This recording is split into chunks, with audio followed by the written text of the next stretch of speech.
En 2026, beaucoup trop de créateurs abandonnent leur podcast après 10 épisodes parce qu'ils sont convaincus de ne pas être assez intéressants. Ils pensent que pour que l'audience s'accroche, il faut être plus inspirant, plus drôle, plus brillant, plus divertissant. Bref, plus. Mais c'est pas complètement vrai. En fait, c'est pas de toi que ton audience a besoin, c'est de clarté, d'un positionnement qui est net, qui est clair et d'une promesse qui ne se perd pas dans la masse. Et aujourd'hui, je veux qu'on parle de ça dans l'épisode. Je vais te montrer pourquoi en 2026, le manque d'intérêt vient rarement du créateur, mais presque toujours d'un positionnement qui est trop flou, malheureusement, et surtout, comment faire pour t'en sortir. Tu cherches une façon de te démarquer et tu as choisi le podcast pour y arriver? Que tu aies lancé ou non un podcast en ce moment, tu es au bon endroit. Mon nom est Marco Bernard et avec l'Académie du podcast, j'ai aidé plus de 1000 francophones de 15 pays différents à se lancer dans le merveilleux monde du podcast depuis 2018. Je t'aide à maximiser l'impact positif que tu veux avoir auprès de ceux que tu souhaites attirer comme clients et ainsi cesser d'être le secret le mieux gardé de ton domaine en utilisant le podcast.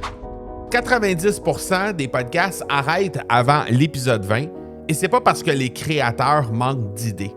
70% des auditeurs vont quitter un épisode dans les 60 premières secondes et c'est pas parce que le sujet est mauvais en tant que tel, mais plutôt parce qu'ils comprennent pas trop pourquoi ils devraient rester.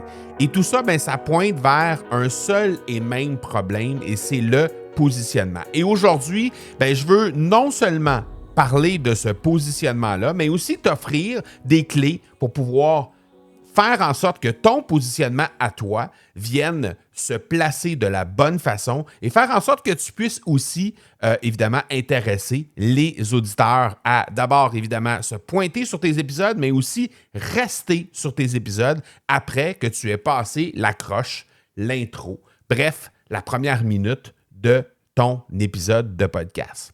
Et je comprends que tu te sentes comme ça parce que, évidemment, toi, tu veux parler de ton sujet d'expertise, tu veux présenter des informations qui sont le plus utiles possible pour les gens, aider les gens, tu veux être généreux, tu t'es probablement déjà fait dire qu'il faut donner beaucoup de gratuit, il faut partager sans compter sur le web et c'est la clé du succès. Et c'est ça, pour toi, ça veut dire ça, créer de la valeur. Mais malgré tout ça, tu sens que ton audience, elle, elle s'accroche pas nécessairement autant que tu aimerais qu'elle le fasse.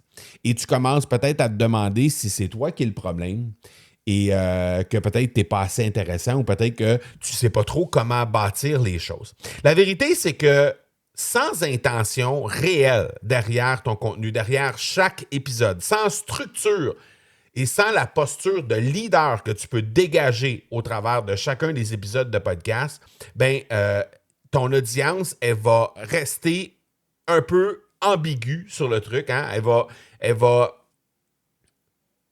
Ton audience va être ambiguë et tant que tu ne lui diras pas de se diriger vers une action précise à chacun des épisodes que tu lui proposes, ils vont se sentir perdus et ils vont abandonner, non pas parce que tu n'es pas intéressant, mais plutôt parce qu'ils se sentent pas trop où tu veux nécessairement les amener. Et aujourd'hui, je veux qu'on parle de ça parce que c'est nettement un grand problème et c'est malheureusement une des grandes causes du pourquoi les gens abandonnent le podcast. Et c'est ça qu'on voit dans l'Académie du podcast, malheureusement. Donc, créer un podcast sans positionnement, c'est un peu comme si tu allumais ton GPS, mais que tu n'entrais pas d'adresse dedans. Donc, tu allumes ton micro, tu allumes ta console, tu allumes peut-être tes lumières parce que tu décides d'utiliser une caméra, tu enregistres tes épisodes de podcast, mais il n'y a pas de direction précise dedans. Donc, le GPS, tu peux rouler, tu peux changer de route, tu peux accélérer, tu peux modérer, mais tu n'arriveras jamais nulle part parce que tu ne sais pas trop où tu t'en vas. Donc, c'est un peu la même chose avec les gens qui viennent écouter ton podcast lorsqu'il n'y a pas de direction claire. Et il y a certaines choses, en fait, 3 choses que je t'invite à vraiment réfléchir, à savoir comment, en 2026, tu peux faire en sorte de éclaircir un peu la route et affiner ton positionnement. La première chose qu'il va falloir absolument que tu fasses avec ton contenu et tes épisodes de podcast, mais c'est de remettre l'humain au centre de ton contenu. On en a parlé dans les épisodes précédents de comment l'intelligence artificielle et la facilité de créer du contenu grâce à l'intelligence artificielle vient un peu bousculer la façon de faire pour les podcasteurs.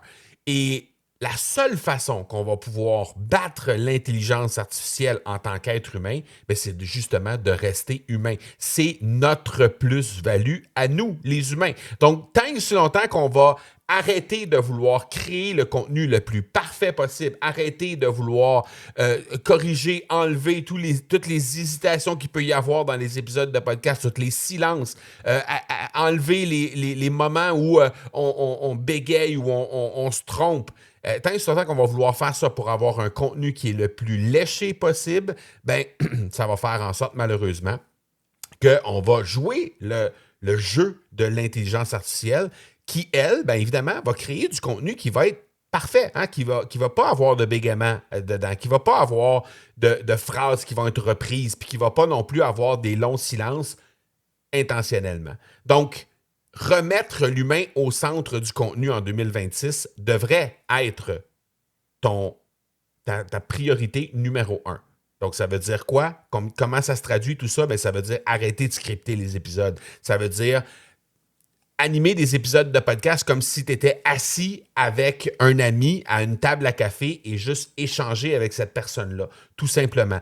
Exactement comme je le fais présentement. Comme tu ressens probablement qu'il y a des hésitations ici et là dans le script, dans la façon dont je te livre le contenu de l'épisode, c'est exactement de cette façon-là qui, à mon avis, va faire en sorte que ça va te démarquer en tant qu'être humain versus ce qui se passe au niveau de l'intelligence artificielle. La deuxième chose, c'est te démarquer un peu comme si tu étais la vache pourpre de Seth Godin, par exemple, si tu as déjà vu ce livre-là, ou encore comme la fameuse boîte de céréales que tu vas chercher au supermarché. Tu sais pertinemment, lorsque tu vas chercher ta boîte de céréales, parmi les 80 boîtes de céréales qu'il va y avoir dans le rayon des céréales dans l'épicerie dans laquelle tu te présentes, tu sais très bien exactement ce que la boîte que tu cherches a l'air, exactement, et tes yeux s'en vont directement sur cette boîte-là. Malgré la multitude de boîtes de céréales qu'il y a là, tu vas trouver cette boîte-là en quelques secondes à peine parce que tu sais exactement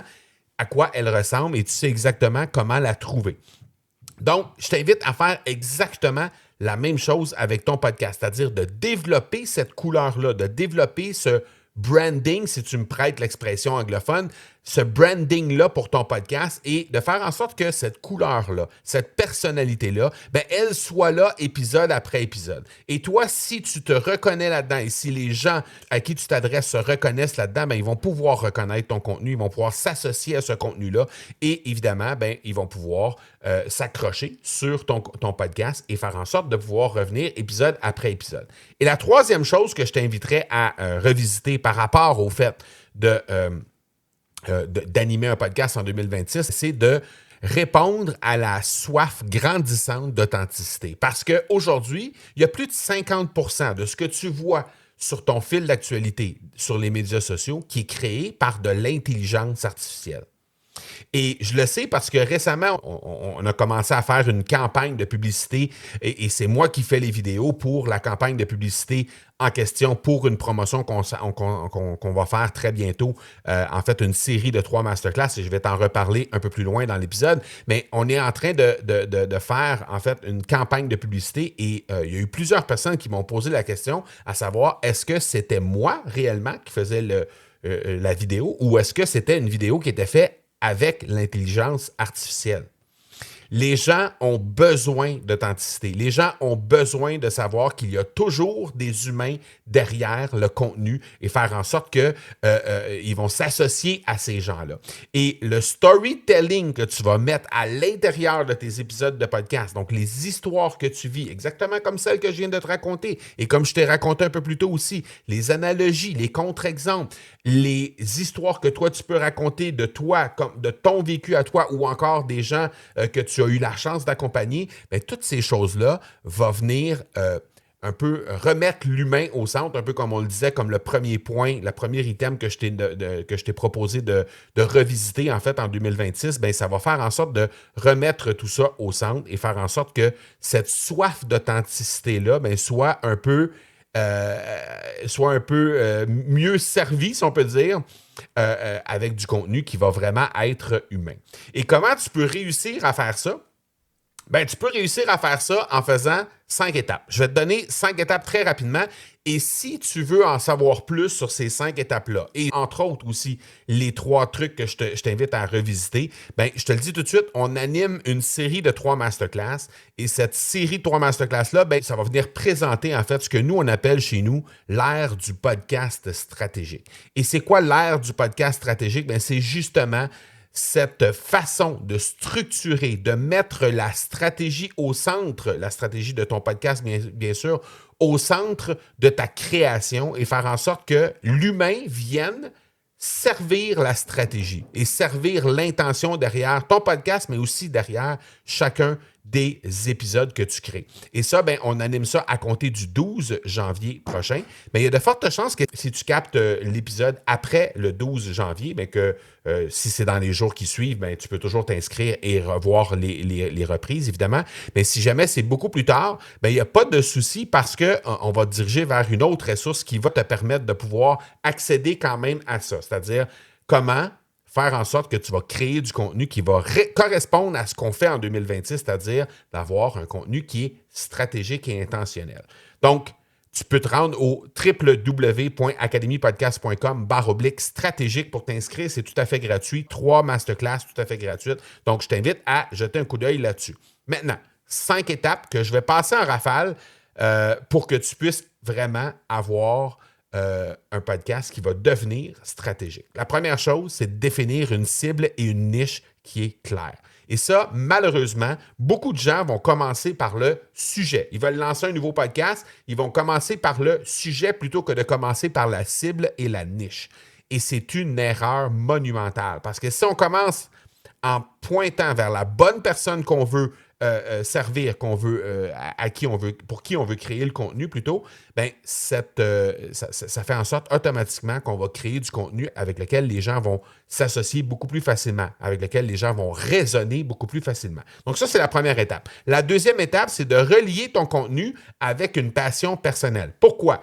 Parce que comme je te l'ai indiqué un petit peu plus tôt, bien, le fait d'ajouter des histoires à l'intérieur de tes épisodes de podcast, des histoires que toi tu as vécues, des histoires que tes clients ont vécues, des analogies peut-être que tu as vécues aussi, bien, ça fait en sorte que ça rend le contenu beaucoup plus humain, beaucoup plus authentique avec ta propre couleur, ta propre personnalité derrière. Et ça, bien, l'intelligence artificielle ne peut pas créer ça.